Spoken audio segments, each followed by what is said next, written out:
الشيطان الرجيم بسم الله الرحمن الرحيم إن الذين يؤذون الله ورسوله لعنهم الله في الدنيا والآخرة وقال تعالى ولا تقولوا لمن يقتل في سبيل الله أموات بل أحياء ولكن لا تشعرون عن أبي هريرة رضي الله تعالى عنه سمعت النبي صلى الله عليه وسلم يقول هلكت أمتي على يد ظلما من قريش رواه البخاري في شان حبيبه ومحبوبه مخبرا وآمرا إن الله وملائكته يصلون على النبي يا أيها الذين آمنوا صلوا عليه وسلموا تسليما اللهم صل مرحبا مولانا محمد وعلى سيدنا مولانا محمد اللهم صل على سيدنا مولانا محمد وعلى سيدنا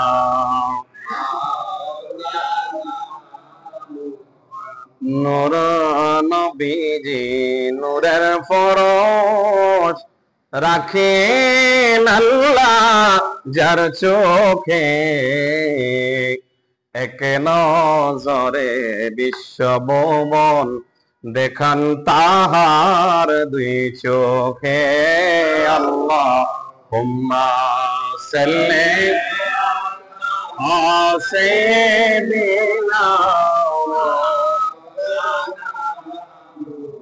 محمد وعلى آل سيدنا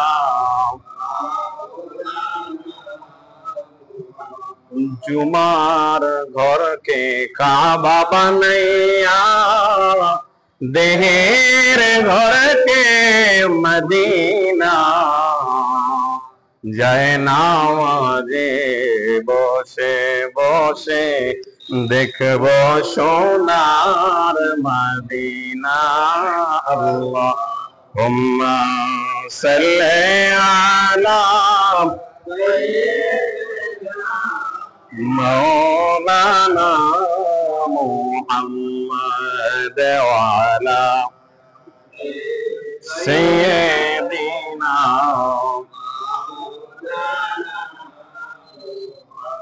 مولاي صل وسلم دائما ابدا على نبيك خير الخلق كلهم معزز محترم واجب الاحترام সম্মানিত মুসল্লিয়ান کرام রাহিমানি ওয়া রাহিমাকুমুল্লাহ তাআলা আল্লাহ পাক আলিশান দরবারে লাখ কোটি শুকর ও সুজুদ যে মহান আল্লাহ পাক আমাদেরকে মুহররমুল হারাম মাসের চতুর্থ জুমার নামাজ আদায়ের নিমিত্তে আল্লাহর ঘর বাইতুল্লাহ তথা মসজিদে আসার বসার যে রব্বে করিম আমাদেরকে সুযোগটুকু দান করেছেন এই রব্বে করিমের দরবারে উচ্চ আওয়াজে জবান খুলে বলি আলহামদুলিল্লাহ লক্ষ করে দুরূদ সালাম ওই নবী পাকের কদম মুবারকে যিনি হায়াতুন নবী জিন্দা নবী নূর নবী শফিউল মুজনবিন রাহমাতুল লিল আলামিন গায়বের খবর দেন ওয়ালা হুজুরে পর নূর সাল্লাল্লাহু তাআলা আলাইহি ওয়াসাল্লামের পাক কদম মুবারকে বেহদ সালামি আল্লাহ পাক কবুল করুক সকলে বলুন আমিন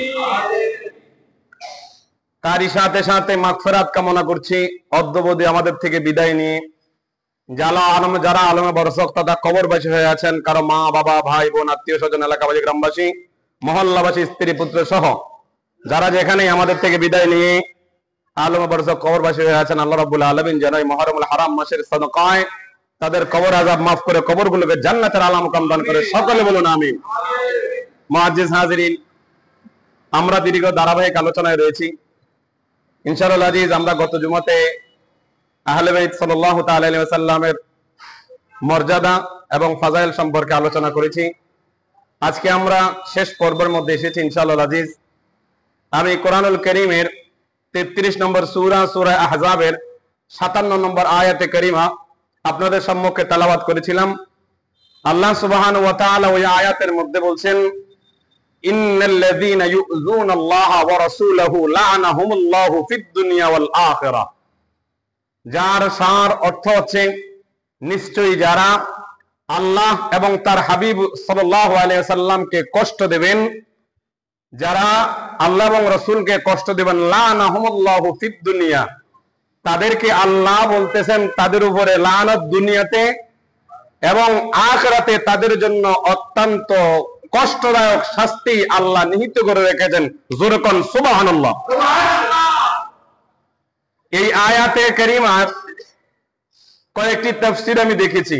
তাফসীর ইবনে কাসির, তাফসীরে তাবারি, তাফসীরে কুরতুবী এবং যারা কওমি আকীদা রয়েছেন তিনারও একটা তাফসীর আছে, তাফসীরে মারিফুল কোরআন। এই কোরআন মারিফুল কোরআনটা সারাংশ অনেক হাজীদেরকে বিভিন্ন জায়গায় আগে সৌদি আরবের মধ্যে হাদিয়ে দিত, এখন এটা বন্ধ হয়ে গেছে। এটার মধ্যে বলা আছে যারা আল্লাহ এবং আল্লাহ রাসূলকে কষ্ট দেবে। এই আয়াতের তাফসীর করতে গিয়ে এই মুহাম্মদ শকির রহমাতুল্লাহ আলাইহি উনি এবং ইবনে কাসির, ইমাদউদ্দিন ইবনে কাসির বলেছেন, আল্লাহকে কষ্ট দেওয়া, আল্লাহর সাথে শরীক করা এবং আল্লাহর ওয়াহদানিয়তকে অস্বীকার করাই হলো আল্লাহকে কষ্ট দেওয়া। জোরে কোন নাউজুবিল্লাহ। 2 নম্বর, ওয়া রাসূলুহু, আল্লাহ তো নিজে বলতে পারতেন যে আমাকে যারা কষ্ট দেবে, যারা আমার সাথে শরীক করবে, দুনিয়াতে তাদের জন্য লাঞ্ছনা, আখিরাতে তাদের জন্য শাস্তি। এটা আল্লাহ নিজের ব্যাপারে বললেই শেষ হয়ে যেত না।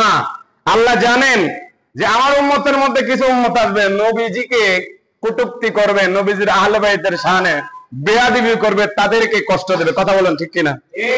এই জন্য আল্লাহ কোরআনুল কারীমে আল্লাহর পাশাপাশি নবীজি সরকারে দো আলম নূরে মুজাসসাম নবীজিকে যারা কষ্ট দেবে তাদের ব্যাপারে আল্লাহ বলেছেন দুনিয়াতে তাদের জন্য লানত, আখিরাতে তাদের জন্য শাস্তি। আপনারা বলেন, নবীজিকে কষ্ট দিলে আল্লাহ রাজি হয় না বেরাজ হয়? জোরে কোন। এই আয়াতে কারিমার দ্বারা আমি স্পষ্টভাবে বলতে যাচ্ছি যে কারবালার জমিনে ইমাম আলী মুকাম হুসাইন রাদিয়াল্লাহু তাআলা আনহুকে যারা কষ্ট দিয়েছে তারা মূলত কাকে কষ্ট দিয়েছে? নবীজিকে। নবীজিকে যারা কষ্ট দিয়েছে কাকে? তাহলে এই আয়াতের মধ্যে আহলে বাইতকে যারা কষ্ট দিল এই আয়াতের অন্তর্ভুক্ত হয়েছে কিনা? জোরে কোন। এবার আসেন, এই নবীজির ব্যাপারে বলতেছেন লানাহুমুল্লাহু ফিদ দুনিয়া, আল্লাহকে কষ্ট দেওয়া হয় শরীকের মাধ্যমে, ওয়াহদানিয়ত অস্বীকার করার মাধ্যমে, আল্লাহর শুকরগুজার, আল্লাহর বেইনসাফি করার মাধ্যমে। আর নবীকে কষ্ট দেওয়া হয় কিভাবে? নবীর সম্মানকে কষ্ট দেওয়া, নবীর শান ও আজমত নিয়ে কটূক্তি করা এবং নবীর আহলে বাইতকে অসম্মান করা, নবীজির আহলে বাইতকে নিয়ে ছোট করা না। নবীজির আহলে বাইতকে যারা কারবালার জমিনে শহীদ করেছে তারাও ওই আয়াতের অন্তর্ভুক্ত। কথা বলেন ঠিক কিনা? এখন আমাদের দেশের মধ্যে তো আছে আবা কাবা জুব্বা আস্কিন পাগড়ি লাগাইয়া নবীকে বলে নবী মূর্খ, আছে না নাই? নবীকে বলে নবী ফিয়ন, আল্লাহ অফিসার, আছে না নাই? এই কিছুদিন আগে আপনারা এক বড় হুজুর খুতবার মধ্যে দাঁড়িয়ে বলেছেন নবী তো ফিয়ন। তো জোরে কোন। তারা আবার ব্যাখ্যা দেয় ফিয়ন মানে বার্তাবাহক। ফিয়ন মানে কি? মানলাম ফিয়ন মানে বার্তাবাহক। আচ্ছা, আমাদের দেশের মধ্যে সরকারি কর্মকর্তা আছে না নাই? কর্মচারী আছে না নাই? পুলিশ, র্যাব, আর্মি, বিডিআর, যত কিছু বলেন তারা মূলত কর্মচারী। তারা কি? যারা সমাজ সেবক তারাও কর্মচারী। আমাদের এখানে সভাপতি সাহেব আছেন, ওনার নাম কি? শামসুল জামশেদ আলম সাহেব। ওনার পদবিটা কি? চেয়ারম্যান। কথাটা খেয়াল করেন, ওনার পদবিটা কি? চেয়ারম্যান। এখন ওনার পদবি হচ্ছে চেয়ারম্যান, আমি যদি ওনাকে কর্মচারী বলি, ওনার সম্মানের দিকে যাবে? অসম্মান হবে না? কথাটা বুঝালন? সম্মানের হানি হবে, এই তো বুঝছেন, সম্মানের হানি হবে। এখন আমি যদি বিডিআর যারা আছেন, বড় বড় অফিসার আছে, তাদেরকে যদি বলি আপনারা তো সরকারের কর্মচারী, আচ্ছা বলেন তো আমার ফিরে সামনে থাকবো? কথা কিন্তু বাস্তব। ওনারা কি কর্মচারী না? তো ওনারা কর্মচারী যদি হয়, ওনাদের এক একটা পজিশন আল্লাহ এক এক রকম ভাবে দিয়ে রেখেছেন, এক একটা পজিশনে এক একটা ভাবে এক একজন ভাবে সম্মানিত। তো যেই নবীকে আল্লাহ কুল কায়নাতের নবীকে আল্লাহ রাহমাতাল লিল আলামিন বলেছেন, জিনার ব্যাপারে আল্লাহ বলেছেন ইযা যুকিরতু যুকিরতা মাই, ওগো নবী আপনি যেখানে আমি যেখানে, আমি আল্লাহ যেখানে রয়েছি আপনি নবীকে আমি সেখানে রেখেছি। যেরকম সুবহানাল্লাহ। নবীজির শানে যদি আপনি ফিয়ন বলেন, এটা কি নবীর শানে গোস্তাকি হবে না? কথা বলেন। যে এরকম আমি যদি চেয়ারম্যান সাহেবকে বলি কর্মচারী, উনি কষ্ট পাবেন না? তা ওনার আগে ওনার উপরে কে আছে? এমপি আছে, ওনার উপরে আছে মন্ত্রী, ওনার উপরে আছে আরো উপদেষ্টা, ওনার উপরে আছে প্রধানমন্ত্রী। আচ্ছা প্রধানমন্ত্রীও তো জনসেবক, প্রধানমন্ত্রীও কি জনতার সেবা করে। তো ওনাকে যদি বললে আপনি কর্মচারী, আপনি তো কাজ করেন মানুষের, তাহলে ওনার সাথে সম্মানের সাথে যায়? কথা বলেন, যায়? চার যে সম্মান, ওই সম্মান দিতে হবে। এখন আমার নবীকে তোমরা সিয়ন বলবে, আমার নবীকে তোমরা মূর্খ বলবে, আমার নবীকে তোমরা ইংরেজি বলবে, তাহলে বোঝা গেল তোমাদের মাঝে আর ইয়াজিদের মধ্যে কোনো পার্থক্য নাই। কথা বলেন। কারণ ইয়াজিদরা তো আবা কাবা জুব্বা স্কিন ফাগড়ি লাগাইয়া, তাদের মধ্যে আপনার হাফেজ সাহেব ছিল, তাদের মধ্যে আলেম ছিল, তাদের মধ্যে মুফতি ছিল, তারাও নামাজ পড়েছে। গত জুমাতে আমি সুন্দরভাবে বলেছিলাম, তারাও নামাজ পড়েছে, নামাজ পড়ে আবার ইমাম আলী মুকাম হোসাইনের গদ্দান মোবারকের মধ্যে সুলি চারাইছে। তাইলে বোঝা গেল এরাও নামাজি। বর্তমান সময়ের মধ্যে যারা নবীর শানে গোস্তাকি করে তারাও নামাজি ঠিক, কিন্তু তারা মুনাফিক মার্কা মুসলমান। কথা বলুন ঠিক কিনা? এরা মুনাফিক মার্কা মুসলমান। এদের থেকে আল্লাহ আমাদেরকে হেফাজত করুক, আমিন বলেন। তাহলে এই আয়াতের তাফসীর দ্বারা যারা আল্লাহ রাসূলকে কষ্ট দেয়, ইমাম আলী মুকাম হোসাইনকে কারবালার জমিনে যারা শাহাদাত বরণ করেছে, যারা শহীদ করেছে, মূলত নবীকে কষ্ট দেয় নাই? নবীজি কষ্ট পায় নাই? শুধু এটা নয়, as-সাওয়াইকাল মুহরাকা কিতাবের মধ্যে পেয়েছি আমার নবীজি সরকারে দো আলম নূর মুজাসসাম নবীজি আজকের নয়, তিনি ইমাম আলী মুকাম হোসাইন রাদিয়াল্লাহু তাআলা আনহু উর মুবারকে বসাইলেন। বসানোর পরে মিশকাত শরীফের 572 নম্বর পৃষ্ঠার মধ্যে হাদিসটা সুন্দরভাবে লেখা আছে, আতানি জিবরাইল ফা আখবারানি আন উম্মতি সাতাকতুলু ইবনে হাযা বিতরবাতিন মিন তুরাবিল হামরা। আমার নবী কয় আমার উম্মতের মধ্যে কিছু উম্মত আসবে যারা আমার এই ইমাম পাককে তারা শহীদ করবে। শুধু তাই নয়, জিবরিল আমিন আমার নবীজির এই দৌহিত্র রাত ইমাম আলী মুকাম হোসাইন কারবালার জমিনে শহীদ হবেন। ওই শহীদ হওয়ার জায়গা থেকে হযরতে জিবরিল আলাইহিস সালাম আসার সময় এক বোতলের মধ্যে এক মুষ্টি মাটি নিয়ে এনে আমার নবীজিকে দিয়েছেন। যেরকম সুবহানাল্লাহ। এই হাজিরিন গভীর মনোযোগ, নবীজি ইরশাদ করেছেন হালাকাত উম্মতি আলা ইয়াদিন গিলমান মিন কুরাইশ।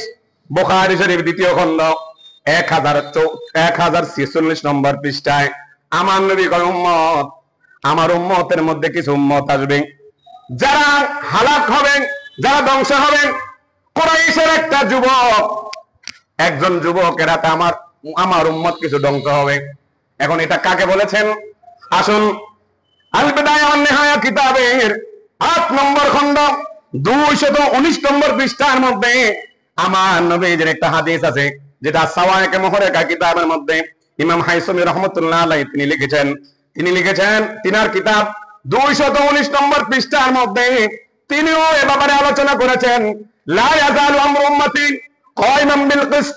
আমার নবী বলেন খেলাফত প্রতিষ্ঠা হওয়ার পর যেই লোকটা খেলাফতের অস্বীকার করবে, মুলকিয়তের যেই ব্যক্তিটা সর্বপ্রথম ফয়সালা করবে, লা ইয়াজালু উম্মতি আমার উম্মতের মধ্যে হবে কায়মান বিল কিসত। তার গোত্র নবী বলে দিয়েছেন বনি উমাইয়া গোত্রের মধ্যে লোকটা হবে ইয়াকুলু লাহু ইয়াজিদ। আমার নবী বলেছেন তার নাম হবে ইয়াজিদ। যুরকান আল্লাহু আকবার। নবী জানেন কারবালার জমিনে ঘটনা হবে, ঠিক কিনা? নবী জানতেন কারবালার জমিনে ইমাম আলী মুকাম হোসেন শাহাদাত বরণ করবেন। আল্লাহ জানিয়েছেন, আমার নবীজি সরকার দো আলম নূরে মুজাসসাম নবীজি, আবু দাউদ শরীফের মধ্যে হাদিস এসেছে, যেটা বুখারী শরীফের হাদিস, কায়নাম, আমার নবীজি দাঁড়ালেন মাকামান। একদিন আমার নবীজি হুজরা মুবাহুজরা, আমার নবীজি সাহাবীদের কিনে আমার নবীজি মিম্বর শরীফে দাঁড়াইলেন। আমার নবীজি খবর দিলেন, বললেন, এ আমার সাহাবীরা, আমি আজকে তোমাদের মাঝে বলে যাচ্ছি, কিয়ামত পর্যন্ত এমন কতগুলা মানুষ আসবে, সর্দার আসবে। আমার নবী কয়, কারা জান্নাতে যাবে, কারা জাহান্নামে যাবে? আল্লাহু আকবার বলেন। কে জান্নাতে যাবে, কে জাহান্নামে যাবে? হযরতে ফারুক আযম থেকে হাদিস, আমার নবী বলেছেন, কারা জান্নাতে যাবে, কারা জাহান্নামে যাবে। আমার নবীজি এক বৈঠকে সবার নাম বলে দেওয়া হয়েছে, যেরকম সুবহানাল্লাহ। ইলমে গায়েবের মালিক আমার আল্লাহ, বানিয়েছেন আমার আল্লাহ। এখন অনেকেই কয়, তো নবী তো গায়েব জানে না। আরো করে কন, গায়েব দুই প্রকার, বুঝতে হবে। মোল্লা আগে ফইরালো, তারপরে বুঝছো। গায়েবে আতাই, গায়েবে জাতি। একমাত্র যে গায়েব আল্লাহ ছাড়া আর কেউ জানে না, আল্লাহ জানাচ্ছেন, আমার নবী জানেন। সুবহানাল্লাহ বলেন। আল্লাহ আমার নবীকে জানাচ্ছেন, এই জন্য আতাই ভাবে জানেন, আতাই ভাবে আমার নবীকে আল্লাহ জানিয়েছেন। এখন গায়েবের খবর দেওয়ালা যদি আমরা কই, তাহলে শিরিক হয়ে যায়। আচ্ছা বলেন তো, আপনাদের এই এলাকার মধ্যে বিশেষ করে আমি আমাদের যাকে চিনি আর কি, আমাদের এই যে ফার্মেসি, ওনার নাম কি জানো? লোকমান ভাই। লোকমান ভাইয়ের একটা ফার্মেসি আছে নাই? আচ্ছা, এই মূলত লোকমান ভাইয়ের যে জায়গাটা, এই জায়গাটার মূলত মালিক কে? সব কিছুর মালিক জোরে কয় না। তো ওনার বাবায়, ওনার দাদায়, ওনার ফর দাদায় এগুলো খেয়ে আসতেছে, ওনারা কাগজে কলমে কি মালিক? কাগজে কলমে মালিক। তো ওনার বাবা দান করেছেন, ওনার বাবা থেকে উনি পেয়েছেন মালিক, তাহলে ওনাকে যদি মালিক বলা হয়, শিরিক হবে? কথা কয় না। কুল কায়নাতের সব কিছুর মালিক কে? এটা তো আমরা অস্বীকার করি না, সব কিছুর মালিক। তো কাউসারের মালিক আল্লাহ, আল্লাহ আমার নবীকে কাউসারিয়ত দান করেছেন, এই জন্য মালিকানা হিসেবে আমার নবী মালিক হয়েছেন। সুবহানাল্লাহ। মালিকানা হিসেবে নবীজি মালিক, খুদ মালিক আল্লাহ। খুদ মালিক কে? তাহলে আল্লাহ, আমরা যদি কই মা আমাকে ভাত দেন, এই স্ত্রী আমাকে ভাত দাও, এটাও শিরিক হয়। মোল্লারা তো শিরিক বুঝে না, খালি কয় শিরিক শিরিক, মাথা নোয়াইলে বলে শিরিক হয়ে যায়। তো যারা এরই খেতে দান দেয়, তারা বড় শিরিক করতেছে। কথা কোন ঠিক কিনা? মাথা নোয়াইলে শিরিক হয়ে যায়। আস্তাগফিরুল্লাহ। এই যে আপনি বলতেছেন মা ভাত দেন, এটাও শিরিক, তবে শিরিকে আসগর। কেন? আপনি জানেন ওনার কাছে ভাত চাইলে আমি ভাত পাবো। কথা বলেন। আমি ফার্মেসিতে গেলে বললাম যে ভাই আমাকে ওষুধটা দেন, আমার এই ওষুধটা খেয়ে আল্লাহর রহমতে আমি ভালো হয়েছে, এটা বলতে হবে। কথা বলেন। না, ওষুধই কি আপনাকে ভালো করবে? না, ডাক্তার আপনাকে ভালো করে না, ডাক্তার উসিলা। ডাক্তার কি? এখন আপনি যদি বলেন ডাক্তারের কাছে আমার রোগটা ভালো হয়েছে, এটা শিরিক করছেন, তবে শিরিকে আসগর। শিরিকে ওনার তো আপনি খুব খোদা মনে করে আপনি তো তার কাছে চান নাই। কথা বলেন। যে উনি আমার খোদা হয়েছে, ডাক্তার আমার খোদা, যার কারণে ওনার কাছে গেছি, আমি ভালো হয়ে গেছি। আচ্ছা, এইরকম পাগলও কি কইব যে ডাক্তার আমার খোদা, ওনার কাছে গেছি ভালো হয়ে গেছে? তাহলে ডাক্তারের উসিলে আল্লাহ আমার রোগটা ভালো করছে। ওই যে মা, যেরকম মা ভাত দেন, আমাকে যার কাছে যেটা আছে সেটা চাইলে পাওয়া যায়। তো কাউসারিয়তের মালিক আমার আল্লাহ আমার নবীকে দান করেছেন, এই জন্য আমরা নবীদের শাফাআত চাই। কথা বলেন ঠিক কিনা? কেন নবী নবী করি? আরে আল্লাহ তো সবকিছু নবীকে মুখতার, মালিকে মুখতার বানিয়েছেন, এই জন্য আমরা আমার নবীজির কাছে উসিলা ধরে আল্লাহর কাছে চাই। কথা বলেন ঠিক কিনা? এই হাজিরিন গভীর মনোযোগ। ইয়াজিদকে আপনি কিভাবে নির্দোষ মনে করবেন? আমি গত জুমাতে বলেছিলাম, ইয়াজিদ আপনি ইমাম আলী মুকাম হুসাইন থেকে নিয়ে হাররার যুদ্ধ, ওয়াকিয়াতুল হাররা ঘটনা ঘটিয়েছেন। ইয়াজিদ তার জন্ম হয়েছে 26 হিজরি। কত হিজরি? খেয়াল রাখবেন, 26 হিজরি। আর ইন্তেকাল হয়েছে, তার মরণ হয়েছে আপনার 64 হিজরি। তার হায়াত পাইছে সে 38 বছর। কয় বছর? তার বাবার নাম হলো হযরতে মুয়াবিয়া, ইয়াজিদ বিন মুয়াবিয়া। আর মুয়াবিয়ার বাবা হলো আবু সুফিয়ান। তিনারা ইসলাম ধর্ম গ্রহণ করেছে আপনার মক্কা বিজয়ের পর। মক্কা বিজয়ের পরে। এবার আসেন, আপনি যদি বলেন যে ইমাম আলী মুকাম হুসাইন ওই কারবালা জমিনে গেছে নিজের ক্ষমতার লোভে, আমি কিছু সময়ের জন্য মেনে নিলাম, কিন্তু পরক্ষণে আপনি কি মনে করবেন? 61 হিজরিতে কারবালার জমিনে এত নির্মম নির্যাতন করেছে আহলে বাইতের উপর, এটা রেখে দিলাম। কারণ আমরা যদি ইমাম আলী মুকাম হোসাইনকে নিয়ে আলোচনা করি, অনেকে শিয়ার ফতোয়া দেয়, এটা বাদ দিলাম। আপনারা যারা ইয়াজিদকে বাঁচাইতে চান, তাহলে আপনারা 62 হিজরিতে আমার নবীজির রওজা আতহার সহ মদিনা প্রায় 1000 সাহাবী 700 সাহাবীদেরকে যারা নির্মমভাবে হত্যা করেছে, শহীদ করেছে, যে ইয়াজিদের হুকুমে, আপনারা কিভাবে দেখবেন এটা?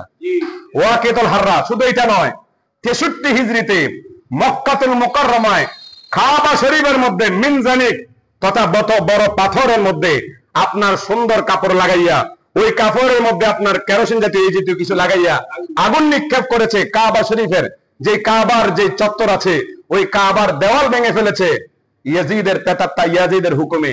আপনারা তাকে কি আর বাঁচাতে পারবেন? কথা কন।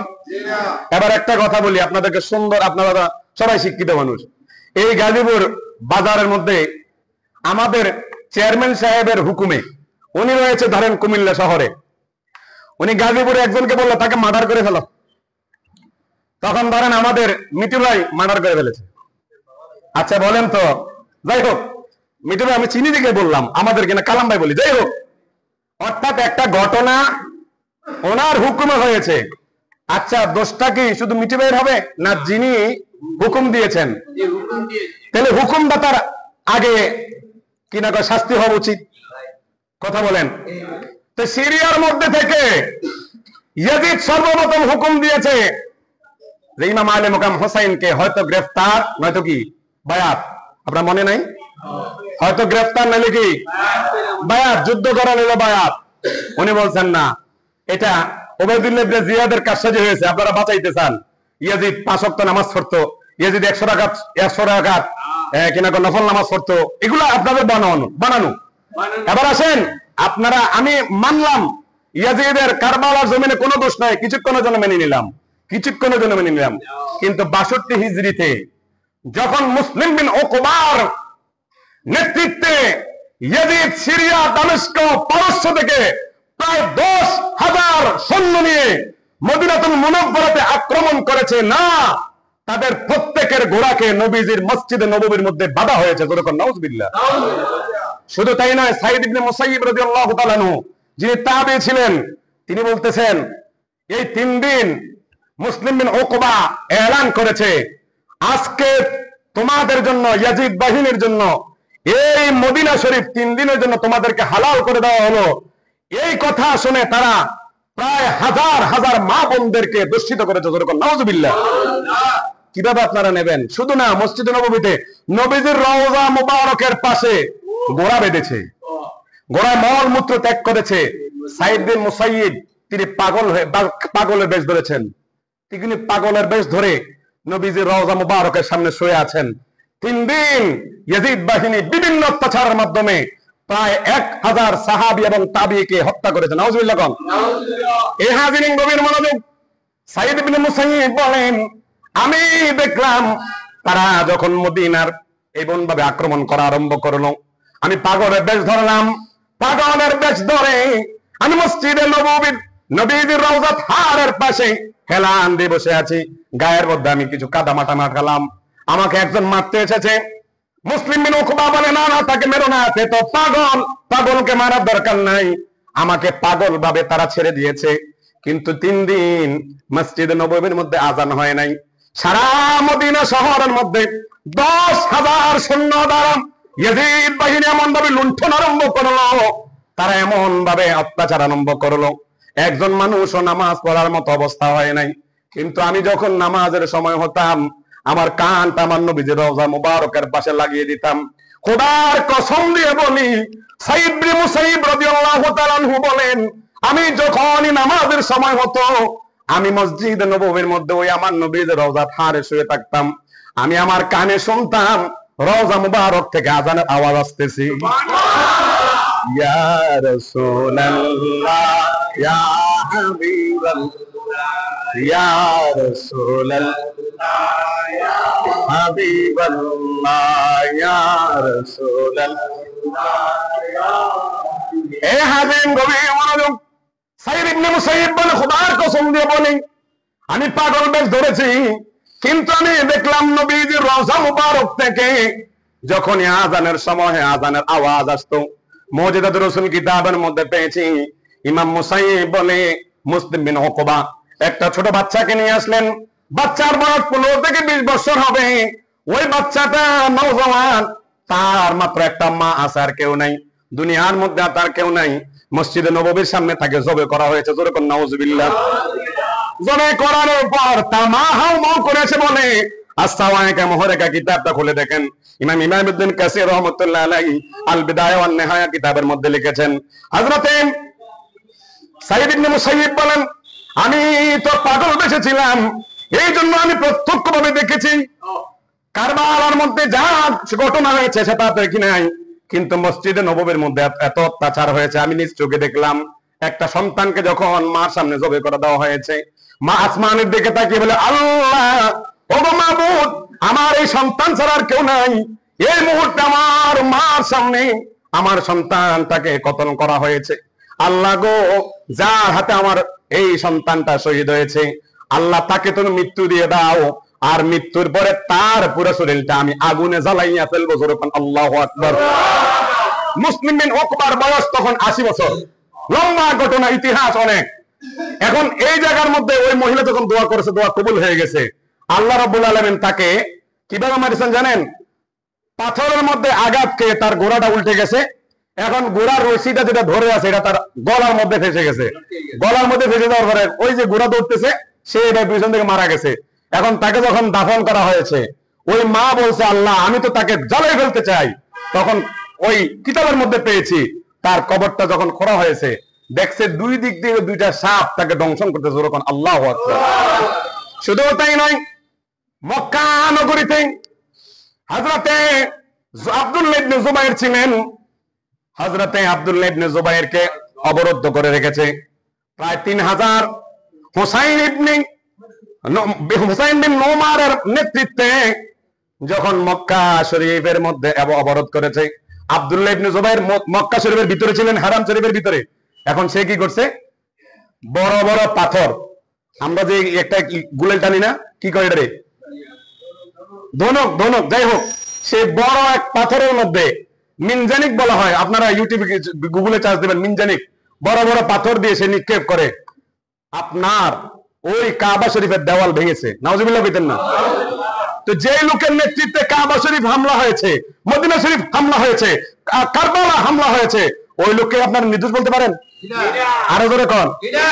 যে লোকটাকে নির্দোষ কোরআন হাদিস দ্বারা তো নাই, আপনাদের আকল দ্বারা তো তাকে নির্দোষ করতে পারবেন না, তো তাকে কিভাবে রাদিয়াল্লাহু তাআলা বলবেন? আর রাদিয়াল্লাহু তাআলা বলতে হবে তাকে। আমার নবীজি পর্দা করেছেন 11 হিজরি। কত হিজরি? তার জন্ম 26 হিজরি। কত হিজরি? এবার 11 থেকে 26 কত বছর? 15 বছর। আমার নবীজি পর্দা করার 15 বছরের জন্ম হচ্ছে ইয়াজিদ। তো রাদিয়াল্লাহু তাআলা কেন বলবেন? রাদিয়াল্লাহু তাআলা তাকে বলা হয় যিনি আল্লাহ রাসূলকে চোখে দেখেছেন এবং আমার নবীজির হাত মুবারকে ইসলাম ধর্ম গ্রহণ করেছেন, তাকে বলা হয়, এবং এই অবস্থায় সে ইন্তেকাল করেছেন, তাকে বলা হয় সাহাবী। এখন আপনি তার সম্মান তুলতে তুলতে তো সাহাবীর মর্যাদা নিয়ে গেলেন। তো 15 বছর যে লোকটা জন্ম হয়, সে কি সাহাবী হতে পারে? এবার আসেন, তাকে বললেন যে সে নির্দোষ, কারবালার জমিনের মধ্যে হুকুম দেয় নাই, মাল্লাম হুকুম দেয় নাই, মদিনা শরীফের মধ্যে 1000 সাহাবী এবং তাবিকে হত্যা করেছে তার হুকুমে, তাকে কি নির্দোষ বলা যাবে? তো বুঝা গেল ইয়াজিদ মালাউন নিকৃষ্ট, তবে তার বাবার ব্যাপারে কোনো কথা বলা যাবে না। কথা বলেন ঠিক কিনা? তার বাবার একটা ইজতিহাদি ভুল হয়েছে, সেটা হলো 60 হিজরিতে আমির মুআবিয়া রাদিয়াল্লাহু তাআলা ঘোষণা দিয়ে দিয়েছেন যে আমার ইন্তেকালের পর আমার ছেলে হবে খেলাফতের প্রতিষ্ঠিত লোক। যাই হোক, দোষ আমরা বলি না, কারণ ইজতিহাদি ভাবে সাহাবায়ে কেরাম, আমাদের সকল সাহাবায়ে কেরাম ইজমায়ে উম্মত দ্বারা তারা হচ্ছে সত্যের মাপকাঠি, অর্থাৎ তাদেরকে কখনো আমরা গালি দেব না। ইজতিহাদি ভুল হয়েছে, এটা আল্লাহ এবং আল্লাহ রাসূল ভালো জানেন। কথা বলেন? অতএব সাহাবীদেরকে গালি দিতে গিয়ে আমাদের ঈমান হরণ করব না। এই জন্য আমি গত জুমাতে বলেছিলাম, আমরা হাসানি হোসাইনি, অনেকে হাসান রাদিয়াল্লাহু তাআলা আনহুকে ভালোবাসে, হোসাইনকে ভালোবাসে, সাহাবীদেরকে গালি দেয়। কথা কন? এই জন্য আমরা সাহাবীদেরকে গালি দেব না, হাসান রাদিয়াল্লাহু তাআলা আনহুকেও আমরা গালি দেব না। আমরা আহলে সুন্নাত ওয়াল জামাত, আমরা মধ্যস্থ অবলম্বন করব। আল্লাহ রাব্বুল আলামিন আমাদেরকে বুঝে শুনে আমল করার তৌফিক দান করুন। তবে ইয়াজিদ মালাউন নিষ্ঠুর, এটা আইম্মায়ে উলামা সবাই এক ব্যাপারে ঐক্যমত হয়েছেন। আল্লাহ রাব্বুল আলামিন আমাদেরকে এরকম খান্নাস থেকে হেফাজত করার তৌফিক দান করুক, আমিন বলেন। যুগে যুগে যুগে যুগে ইয়াজিদ আছে, নবীকে ফিয়ন বলে, আছে না নাই? বুঝতে হবে, আপনি কাবা জুব্বা আস্তিন পরে নামাজি বললে নামাজি হবে না, অন্তরে ঈমান থাকতে হবে। আল্লাহ রাব্বুল আলামিন আমাদেরকে ঈমানের দৌলত দান করুক, সকলে বলেন আমিন। ওয়া মা তাওফীক ইল্লা বিল্লাহ। আসসালামু আলাইকুম ওয়া রাহমাতুল্লাহ।